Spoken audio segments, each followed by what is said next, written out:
예, 이동훈 기자 수고했습니다. 지금부터 첫 번째 데스킹 주제 발제 볼 텐데요. 자, 첫 번째 데스킹 주제 바로 이분입니다. 말 많고 탈 많았던 박기영 전 과학기술혁신본부장 임명 나흘 만에 자진 사퇴를 했지만 오히려 그 후폭풍은 더욱 거세지는 형국입니다. 우선 11년 만에 사과에 나섰던 박 전 본부장 목소리부터 들어보시죠. 황우석 사건 당시에는 입이 10개라도 할 말이 없었기에 그냥 아무 말 하지 않고 매맞는 것으로 사과를 대신했습니다. 그 이후에도 제대로 사과하고 용서를 구하고 싶었으나 기회를 만들지 못해서 지난 11년간 너무 저도 답답했었고요. 마음의 짐으로 안고 있었습니다. 청와대에서 과학기술을 총괄한 사람으로서 전적으로 책임을 통감하면서 이 자리를 빌어서 사죄의 말씀을 드립니다. 죄송합니다. 특히 황우석 박사의 사이언스지 논문에 공저자로 들어가게 된 것은 제가 신중하지 못했기 때문이라고 생각을 합니다. 네, 이번 발제 김광진 전 의원과 함께 짚어보겠습니다. 어서 오십시오. 안녕하세요. 네, 박기영 전 본부장이 됐습니다. 11년 만에 사과 모습, 저 사과 기자회견 한 다음에 눈물도 펑펑 흘렸는데 결국 등진 민심을 돌리기엔 역부족이었던 것 같아요. 어떻게 보셨습니까? 예, 뭐 개인적으로 박 본부장 개인적으로야 안타까운 일이라고 생각이 듭니다만 어쨌든 우리 사회라고 하는 것이 지금 이제 좀 정상화되는 과정이라고 저는 생각이 드는데요. 이런 생각이 듭니다. 사실 예전 같았으면 청와대가 밀어붙이고 본인이 보수하면 그냥 끝까지 임명하고 임명되고 나면 뭐 어차피 일주일 후에는 괜찮아진다 이렇게 했을 텐데 지금은 그 분야의 관계자들이나 아니면 국민의 여론이라고 하는 것이 받쳐주지 못하면 인선이라고 하는 것이 결정됐더라도 또 다시 고민하고 그걸 정상화하고 하는 일들을 이 정부가 하는구나라고 생각했습니다. 예, 저는 박기영 전 본부장이 순천대 교수시고 또 김광진 위원장 지역구도 지금 순천에 두고 있어서 서로 사적으로 알고도 있어서 굉장히 좀 옹호를 하시는 발언을 하시지 않을까라고 생각했는데 그래서 저도 반격을 준비할까 했는데 도리어 저 정상적인 시스템으로 가고 있다니까 뭐 이해를 하겠습니다. 그런데 지금 논란이 되고 있는 게 사퇴를 했으면 그걸로 끝이지 않느냐 이렇게 생각하시는 분들은 있는데 박기영 전 본부장이 SNS에 올린 글 때문에 지금 논란이 더 커지고 있습니다. 강병규 기자 어떤 내용인가요? 네, 사퇴 의사를 밝힌 직후에 자신의 SNS에 올린 글이 좀 논란이 되고 있는 것 같습니다.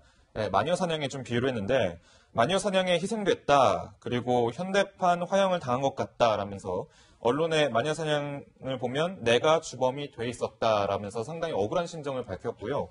또 청와대와 나는 이 마녀사냥의 분위기를 잘 몰랐다. 마녀사냥의 재물을 만들어내는 관행을 일삼는 적폐를 청산해야 한다면서 자신을 몰아낸 것 힘이 하나는 적폐에 기댄 거 아니냐라는 그런 비유도 덧붙여서 이번 논란이 더 커지는 것 같습니다. 김한진 위원장 보시기 어떻습니까? 지금 마녀사냥이다 그리고 화형당했다 이런 얘기를 했고 표현을 할 때 청와대와 나는 이런 분위기를 감지하지 못했던 것 같다. 이렇게 청와대와 동일시해서 본인을 표현하는 모습도 좀 이례적인 것 같은데 어떻게 보셨습니까? 일단은 그냥 그 사과에서 끝냈으면 가장 좋았겠다라는 생각이 들긴 합니다. 근데 개인적으로는 지금 좀 안타까운 심정들이 많이 있으신 것 같고 또 어찌 보면 본인 개인으로서는 11년 만에 재복귀 아니겠습니까? 근데 그게 좀 성공하지 못한 이런 상황이 있기 때문에 감정이 좀 많이 억해지신 것 같은데 이분이 또 정치인이 아니시잖아요. 그러다 보니까 예를 들어 정치인이었으면 이런 표현이나 뭐 이렇게 대응을 하고 또 그 페이스북이나 이런 데 얘기를 하지 않았을 텐데 이제 나는 공직자가 아니니 내 마음을 좀 진솔하게 얘기해버리고 싶다라고 하는 것이 좀 더 강하셨던 것 같아요. 그러다 보니 이제 사용되는 단어들은 조금 좀 과하게 있었던 측면들이 있고 근데 그게 사용됐던 몇몇 단어가 이분의 모든 것을 다 표현한다라고 보기엔 좀 어렵다고 생각합니다. 네, 알겠습니다. 근데 그 몇몇 단어를 지금 한번 짚어볼게요. 이현수 기자. 네. 지금 박기영 전 본부장 자신이 낙마한 가족을 적폐로 표현했습니다. 그렇죠. 본인이 이제 언론의 마녀 사냥으로 본인이 황우석 사태의 주범이 돼 있었다라는 표현을 썼는데 실제로 사실 언론에서 황우석 사태 주범으로 다루진 않았었거든요. 아마 그 과학기술혁신본부장이라는 자리 때문이 아니었을까 싶습니다. 뭐 다른 직책이었다면 모르겠지만 과학혁신의 핵심에서 한 20조 원 정도의 예산을 주무르는 자리다 보니까 사실 언론들의 뭐 과거 비판도 있었겠지만 무엇보다 과학계의 반발이 아주 심했었거든요. 심지어 뭐 오늘로 예정돼 있었는데 서울대 교수들이 뭐 성명을 내려고 한 300명 정도가 서명을 하기도 했었고 이런 게 아마 청와대에서도 부담이 되지 않았을까 싶은데요. 그래서 이런 부분들 때문에 제가 사실 조금 더 박기영 전 본부장과 통화를 해서 이야기를 듣고 싶다라는 생각이 들어서 전화를 했었는데 어떤 반응을 보였는지 우선 먼저 듣고 이야기 나눠보시죠. 제가요, 네. 기자분들 전화는 잘 대답을 못하겠어요. 아, 너무 공포여서. 그 SNS에 입장 올리신 것 관련해서 조금만 여쭤봐도 예. 저는 하여튼 네? 너무 힘들어서요. 어떤 대답도 할 수가 없어요. 양해해 주세요. 제가 언론에는 말씀드리고 싶지 않은 심정이에요. 너무 힘들어서, 비판이 좀 과했다라고 보시는 건가요? 예전에 하여튼 뭐 말씀드리지 않겠습니다. 제가 언론은 뭐 이렇게 말해도 저렇게 말해도, 뭐가 뭔지 모르겠어요, 제가. 드릴 말씀은 없어요. 죄송해요. 네, 사태 사흘 만에 지금 언론에 다시 뭐 접촉을 하겠느냐 이렇게 생각을 했는데 이현수 기자 결국 통화를 했군요. 그런데 목소리가 상당히 많이 잠겨 있는 듯한 느낌이었어요. 근데 언론에 대한 불신을 굉장히 표현하는 것 같은데 어떻게 느꼈습니까? 그러니까 오늘 오전에 이제 전화를 한 상태에서 사실 저도 받지 않을 거라고 생각한 부분이 있었는데 아마 박 전 본부장도 제 번호를 몰라서 받은 것 같았습니다. 근데 뭐 이왕 받아서 사실 SNS에 담았던 그 심정들을 조금 더 솔직하게 듣고 싶었는데 지금 사실 사퇴하고 나서 너무 얼마 되지 않아서 그 박 전 본부장이 이 이야기를 하는 것 자체를 그리고 좀 언론과 인터뷰하는 것 자체를 좀 불신하는 듯해서 더 많은 이야기를 나누지 못했습니다. 자, 이현수 기자. 물론 제가 뭐 박기영 전 본부장 통화를 한번 시도해봐라 시켰으니까 전화를 했을 텐데 본인도 안 받을 것 같다라는 생각을 했을 것 같은데 그렇죠. 저렇게 덜컥 받을 때는 어떤 생각이 들어요? 야, 이거 안 받을 줄 알았는데 전화 받았네 그럴 때는 어떤 생각이 들어요? 사실 뭐 질문을 써놓고 전화를 한 건 아니어서 순간 저도 놀래고 사실 뭐 박 전 본부장도 조금 놀란 것 같더라고요. 네. 누군지 묻는데 이제 기자라고 하니까 조금 말을 흐리면서 이 전화를 빨리 끊고 싶다라는 기운이 느껴지더라고요. 근데 저도 물어보고 싶은 것들이 있어서 여러 가지를 좀 물어봤었는데 뭐 지금 나온 것처럼 대답은 한결같았습니다. 지금은 언론의 이야기를 하고 싶지 않다. 그러니까 지금 그리고 언론의 이야기를 하는 것이 고지고대로 나갈 것 같지 않다라는 불신이 좀 깔려 있는 것 같아서요. 저는 조금 더 솔직한 이야기를 들을 시간이 된다면 향후에 좀 더 이야기를 들을 수 있지 않을까라는 생각도 들었습니다. 그러니까 이 마녀 사냥이라고 하는 느낌을 본인이 왜 가졌을까라고 하는 걸 좀 생각해보자면 그런 것 같아요. 사실 뭐 여론이나 여러 가지 상황들이 다시 공직으로 가는 것은 좀 어렵다라고 하는 분위기는 본인도 느끼셨을 겁니다. 그런데 그 이후에 계속적으로 이제 언론 등을 통해서 나오거나 아니면 SNS 등을 통해서 나오는 많은 내용 등이 당시에 그 상황이 조금 더 와전돼서 본인이 느끼기에는 너무 과도하게 그러니까 실제로 예를 들면 황우석 사태에 모든 책임이 있는 것처럼 사용했던 단어처럼 뭐 공범이나 주범처럼 얘기한다거나 본인이 직접 개입해서 그 일을 벌인 것처럼 얘기하는 측면들 혹은 이게 좀 말이 길어지다 보니까 교수로서의 자질 자체도 없는 거 아니냐 뭐 연구 논문 한 편도 없다 뭐 이제 이런 이야기들까지 사실 이제 그건 허위 사실들인데요. 이제 그런 것들이 계속 이제 쏟아져 나오다 보니까 내가 너무 원래 진실이 아닌 부분까지 내가 책임지고 이렇게 여론으로 받아들이는구나. 언론이 좀 과하게 쓰는구나라고 하는 느낌을 강하게 받으셨던 것 같습니다. 저희 정치데스크에서 박기영 전 본부장에 대해서 문제 제기를 했던 건 황우석 그 논문 조작된 논문에 이름을 공저자로 올렸던 거. 본인이 기여가 전혀 없었는데도 불구하고 올렸던 거. 그리고 황우석 교수로부터 배정을 받은 연구비가 2억 원이 된다라는 거. 이걸 좀 해명해야 될 필요가 있지 않느냐라고 해서 지적을 드렸던 거고 없는 이야기를 꾸며낸 건 아닌데 마녀 사냥이라고 표현하시는 건 좀 억울한 측면이 그렇게 더 해석이 돼서 들어가는 부분을 좀 억울하다고 얘기하는 것 같은데요. 그렇죠. 공저자 같은 경우는 본인도 사과에 변해서 말을 한 거지 않습니까? 네네. 잘못이 있다라고 그렇죠. 하는 얘기였고. 근데 그거는 과학자로서의 과학 윤리를 갖다가 문제 삼는 거니까 그거를 갖고 마녀 사냥으로 표현하신 건 좀 과할 것 같고. 그러니까 김관진 언론 위원장께 제가 등에서도 마침 나오신 하나만 아, 언론 네. 등에서도 적절한 비판을 하는 것에 대해서 문제 삼는 것은 아니고요. 네네. 가만 하다 보면 좀 과해지는 것들 이것을 좀 마음적으로 너무 심각하게 받아들이신 것 같아요. 그 김강진 위원장 나오시면서 오늘 딱 잘 맞았다라고 생각했던 게 제가 궁금했던 게 있었습니다. 김강진 위원장 혹시 박기영 전 본부장 이번 사태가 벌어진 다음에 통화라도 한번 연락을 해보셨습니까? 최종적으로 결정되고는 말고 이제 인선 관련해서 논의되고 하는 그 중간에 과정에서 이제 얘기가 있었고 또 이제 사퇴하신 이후에 제가 뭐 일정의 변호랄까요? 얘기를 좀 더 해서 페이스북에 글을 하나 올렸고 이제 그 글에서도 이제 얘기를 좀 주고받았던 적이 있습니다. 아, 그렇군요. 그럴 때 그 박기영 전 본부장이 가장 그 억울함을 호소하는 부분은 뭔가요? 그것도 좀 전해드릴 필요가 있을 것 같아가지고. 앞서 말씀드린 것처럼 앵커님 말씀 주신 정상적인 비판. 이런 것들에 대한 문제를 삼는 것이 아니고 그 외에 뭐 여기 방송에서 말하기 참 그렇습니다만 아주 개인적인 어떤 이야기들 그리고 뭐 사실은 제가 같이 시민운동을 꽤 오랜 동안 해왔었는데 순천 안에서도 거기서도 하다 보면 좋은 점도 있고 나쁜 점도 있지 않습니까? 근데 나쁜 부분에 대한 것이 좀 과도하게 부풀려진다거나 아니면 순천대학교 교수로서의 어떤 역할 자체에 대해서도 계속 문제 제기를 한다거나 이런 것들은 좀 사실이 아닌데 그걸 다시 말할 수 있는 방법이 좀 없다라고 하는 것에 대한 안타까움들이 좀 많으신 것 같아요. 근데 저는 이번 사태를 보면서 좀 궁금했던 게 뭐냐면 이 박기영 전 본부장이 나서면서 야당들이 지금 총 공세를 펼쳤습니다. 지금 청와대 인사검증 시스템이 이 정도밖에 안 되냐라는 공세를 펼치고 있는데 사실 박기영 전 본부장 내세우기 전에 이런 문제 제기가 있을 줄 몰랐던 걸까요? 청와대는? 그러지는 않을 것 같습니다. 기자회견에서도 얘기가 나왔습니다만, 근데 다만 이런 측면은 고민할 필요가 있는 게요. 인사 검증이라고 하는 것이 내용을 몰랐는데 나중에 밝혀진 것, 이제 이런 경우들은 인사 검증의 실패다라고 말하는 것이 맞을 것 같은데, 지금 같은 경우는 일정 정도 예상은 하긴 했겠지만, 이 정도까지 반응이 클까라고 하는 부분은 고민하지 못한 측면들이 좀 있었겠죠. 근데, 청와대에서도 이제 조금 더 그런 부분을 더 크게 고민해야겠다라는 생각 가지실 것 같고, 국민들이 예전처럼 그냥 청와대가 결정하면 넘어간다라고 하지 않고, 전체 국민의 의견뿐만 아니라 그 개별 집단, 그러니까 과학자 집단이라든가 어떤 전문가 집단 의견이라고 하는 것도 이제는 조금 더 인사에 반영해야겠다 이런 피드백을 하실 거라고 생각합니다.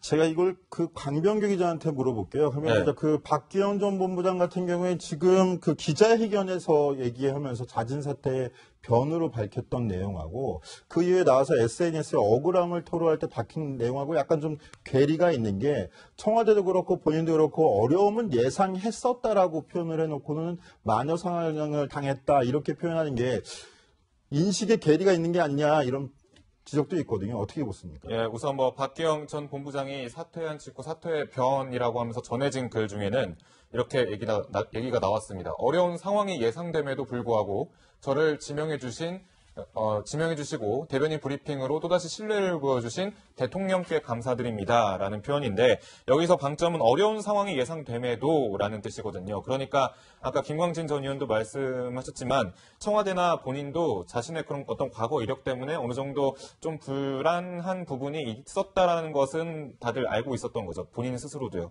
그런데 SNS에 방금 전 소개해드렸지만 마녀 사냥이다. 자신을 몰아낸 것은 마녀 사냥이다. 혹은 적폐다라고 얘기한 부분이 좀 상식적으로 앞뒤가 좀 안 맞는 부분이 아니냐라고 해서 논란이 계속 키워지고 있는 부분인데요. 그래서일까요? 현재 박 전 본부장의 항변이 과거 이 사람의 항변과 좀 비슷하다 이렇게 보는 시각도 사실 좀 나오고 있습니다. 얼마나 닮은 꼴인지 비교해서 들어보시죠. 제가 문체부에 와서 그 블랙리스트를 본 적도 없고 또 지금까지는 사실 확인에 어려움이 있었던 게 사실입니다. 의원님, 지금 의원님이 보여주신 그 문서는 제가 본 적도 없고 아는 바가 없는 문서입니다. 사실관계는 특검에서 밝혀지리라고 저는 믿고 있습니다. 저는 다시 한번 말씀드리지만 블랙리스트를 작성하라고 지시한 적도 없고 지금까지 블랙리스트를 본 적도 없습니다. 황석 박사의 연구가 액수로는 굉장히 많은 연구로 집중돼 있어 보이는데 제가 그 청와대 내에서 있을 때 연구비를 설계하고 뭐 이렇게 직접 배분하고 하는 직접 역할을 저한테 주어지지 않았거든요. 그 당시 그 황석 박사의 그 줄기세포 연구에 대한 관심들이 좀 많이 반영이 돼서 연구비를 수주하는데 좀 유리하지 않으셨을까 그런 생각이 듭니다. 네, 제가 앞서 이 영상을 보기 전에 상식적인 흐름과는 좀 앞뒤가 안 맞는다라고 얘기한 부분이 있었는데 좀 더 보충 설명을 드리면요. 조윤선 전 장관 블랙리스트에 대해서 본 적도 없고 지시한 적도 없다라고 얘기했는데 사실 문화체육관광부 장관 그리고 이전에 정무수석도 했지 않았습니까? 그런데 이 블랙리스트의 존재를 전혀 몰랐다는 것이 알만한 자리에 있었음에도 몰랐다는 것이 좀 공감할 수 있는 부분이냐라고 해서 논란이 되고 있고 박기영 전 본부장도 황우석 사태 당시에 황우석 교수에게 연구비가 집중된 사례를 두고 자신은 연구 설계 및 이 예산 배분에 대해서 직접적으로 역할이 주어지지 않았다라고 해명하면서 충분히 그 자리에서 직접적으로 예산을 배분하고 어떤 연구에 좀 지원을 아끼지 않게 할 수 있는 집중할 수 있게 직접적으로 결정할 수 있는 자리에 있음에도 자신 안 했다라고 하는 게 공감을 좀 지금 안 사고 있는 거거든요. 그러니까 조윤선 전 장관과 박기영 전 본부장이 이런 면에서 조금 상식적으로 앞뒤가 좀 안 맞는 발언을 하지 않았냐라는 점에서 좀 비견되고 있습니다. 상식적으로 앞뒤가 맞지 않지만 이게 사법 대상이 되느냐 안 되느냐 또 큰 문제도 있으니까요. 약간 그 점은 참작해서 봐야 될 것 같고요. 자, 어찌됐건 야권에서는 이번 사례를 공격 포인트로 삼은 것 같습니다. 문재인 정부의 코드 인사를 지적하면서 비판하고 나섰는데요. 목소리 들어보시죠. 박기영 혁신본부장의 낙마를 계기로 청와대 인사 시스템 쇄신에 대한 목소리가 여기저기서 나오고 있습니다. 혹시 대통령의 인사 기준이 정말로 기사처럼 실력과 합용과 지원보다 더한 인연인 것은 아니겠지요? 라는 의문이 들었습니다. 반복되는 인사 참사는 문재인 정부가 뿌리부터 흔들리고 있다는 반증입니다.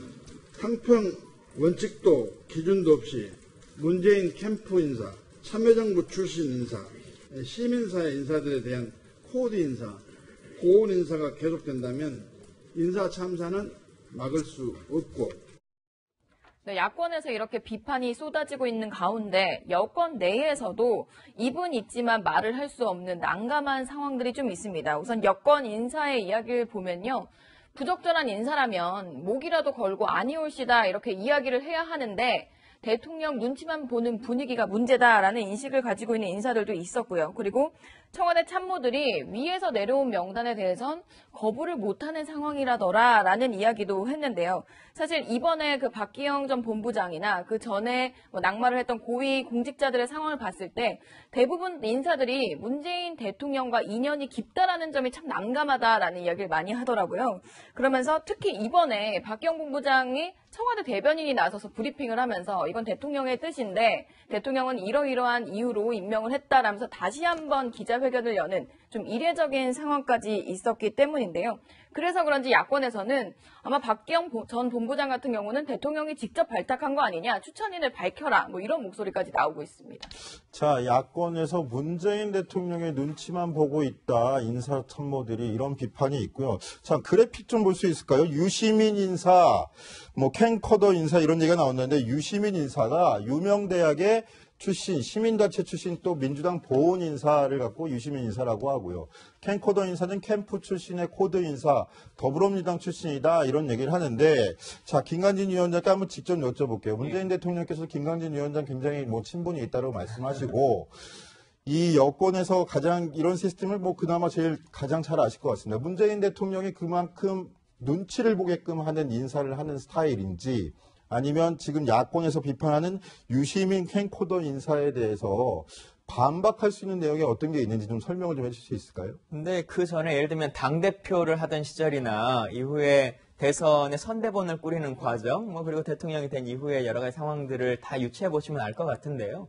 그때도 비서실의 인선조차도 자기 마음대로 다 못하는 상황이었고 네. 실제 캠프에서도 당과의 조율을 맞추기 위해서 본부장 임명도 다 못하는 그런 상황이었지 않습니까? 네. 그러니까 그런 것들을 고려해보면 이분이 막 내 사람을 심기 위해서 뭐 앞뒤 없이 하는 스타일은 아니기 때문에 그렇게 좀 말하기는 좀 어려울 것 같고요.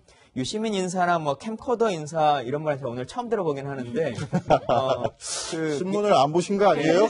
민주당이라고 하는 소속을 가지고 있을 수밖에 없는 것 이건 뭐 어쩔 수 없는 문제라고 생각이 들고 또 지난 정부 9년간 또 야당 쪽에서 더불어민주당 측에서 혹은 시민사회계에서 들어갈 수 있을 만한 자리가 많지 않았기 때문에 자연스럽게 이제 정권 교체 이후에 일을 할 수 있을 만한 역할을 갖는 분들이 역할로서 하는 것이다. 그리고 참여정부 시절에 일했던 사람들이 다시 간다라고 얘기를 하지만 그때 9년 전, 10년 전에도 공직을 맡을 만큼의 능력이 있던 분들인데 10년간의 자기 분야 또 열심히 뭐 교수도 하고 뭐도 하면서 역량을 키운 거 아니겠습니까? 그러면 자연스럽게 조금 더 높은 자리와 능력을 가지고 일할 수 있는 것인데 이 맡겨진 자리가 정상적이지 않은 것이다라고 하는 개별적인 어떤 지적은 있을 수 있겠습니다만 그냥 두루뭉실하게 민주당 출신 혹은 시민사회 출신이 많다라고 하는 것이 비난의 대상이 될 수 있을 것인가 이건 좀 같이 고민해봤으면 좋겠습니다. 근데 문재인 대통령의 거는 기대감이 또 컸기 때문에 그런 말들이 나오는 것 같아요. 문재인 대통령이 취임식에서 약속한 바로 능력 위주 인사 약속이 과연 지켜지고 있느냐 이런 비판도 나오는 건데요. 취임식 당시에 문 대통령 목소리 한번 들어보시겠습니다. 능력과 적재적소를 인사의 대원칙으로 삼겠습니다. 저에 대한 지지 여부와 상관없이 유능한 인재를 삼고 초려해서 일을 맡기겠습니다. 자, 바로 저 말인 것 같아요. 지지 여부와 관계없이 삼고초려해서라도 모셔오겠다라고 했는데 그 원칙이 지켜지고 있다라고 보십니다. 예를 들면 뭐 방통위원장 임명 같은 경우 지난주에 하면서도 내가 한 번도 뵌 적도 없지만 능력이 있다라고 생각이 들어서 맡겼습니다. 뭐 이렇게 얘기한 적도 있고 예를 들면 청와대 살림을 가장 크게 쥐고 있는 사람 중에 하나가 총무비서관이지 않습니까? 네. 근데 그러면 뭐 총무비서관 통상적으로는 아주 가까운 그 측근들이 가는 자리로 우리가 알려져 있는데 그냥 공무원 중에서 실제 청와대 대통령과 개인적 관계가 없는 분을 가장 일을 잘할 수 있는 사람이다라고 해서 맡겨놓은 이런 것들을 보자면 여러 가지 상황 안에서 충분히 약속하셨던 것들이 지켜지고 있다 이렇게 생각합니다. 네, 알겠습니다. 근데 이현수 기자, 네. 그럼 우리 인사 문제, 인사 검증 문제 할 때 항상 빼놓고 얘기할 수 없는 부분이 바로 민정수석 그쵸. 부분인데 그럼 조국 민정수석은 뭐 했냐, 인사검증 제대로 했느냐 이런 비판도 나올 것 같은데 뭐 하고 있었습니까? 뭐 인사 논란이 벌어지면 민정수석 가장 인사 검증하는 쪽 그리고 인사수석 지금 조현영 그렇죠, 인사수석이 예. 있는데요.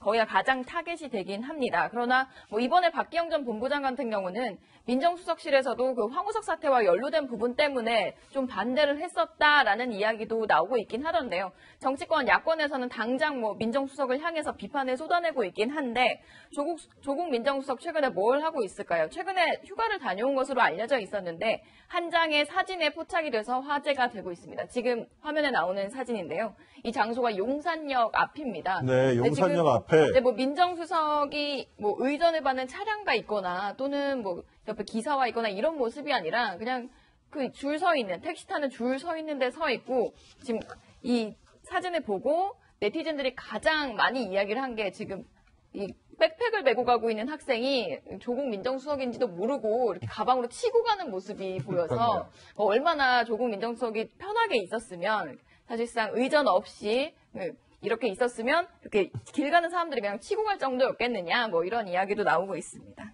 네, 알겠습니다. 저 한 장의 사진을 준비해가지고 설명하기 위해서 노력을 했던 거였군요. 자, 이런 가운데 김부겸 행정안전부 장관이 경찰청을 찾아 경찰 수뇌부를 질책한 데 대해서도 경찰 내부에선 굉장히 시끄러운 소리가 나오고 있는 모양입니다. 이유가 뭔지 영상으로 만나보시겠습니다.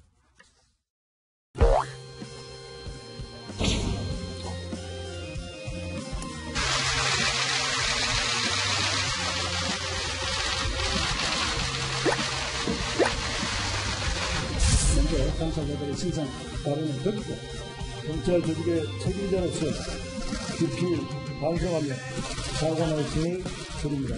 깊이 반성하고 이런 이야기로 깊이 속해하고 있습니다. 그렇다고 생각하기 때문에 경찰청장님, 서울청장님, 차장님, 관계자, 인천청장님 이렇게 했습니다. 이제 국민들을 보고 우리 국민들을 보고 같이 됩니다. 어렵게 나겠다는 게 갱들 때문에 국민한테 사과하는 게 먼저지 연결시키기 어렵습니다. 국민 여러분 죄송합니다. 국민께 대하여 국민! 감사드립니다.